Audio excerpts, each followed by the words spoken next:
Saudara, setidaknya 6 orang dilaporkan hilang pada hari Minggu setelah hujan lebat mengguyur wilayah Noto di utara tengah Jepang yang mengakibatkan tanah longsor dan banjir serta menewaskan 1 orang.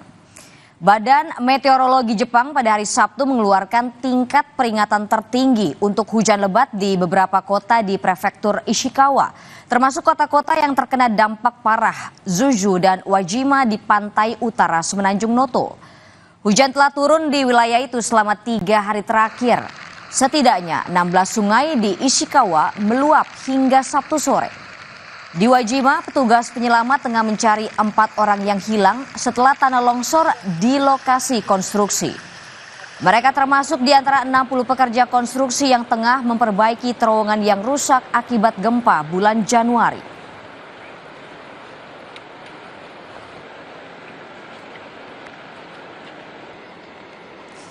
Hujan pertama di musim gugur membuat warga Palestina yang mengungsi harus berjuang mengatasi banjir.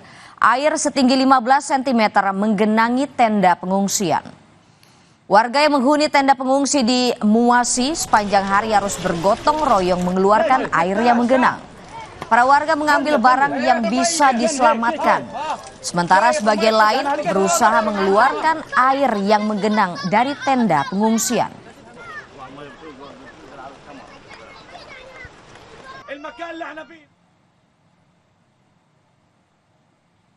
Dua serangan Israel di pusat kota Deir al-Balah menewaskan lebih dari 7 orang.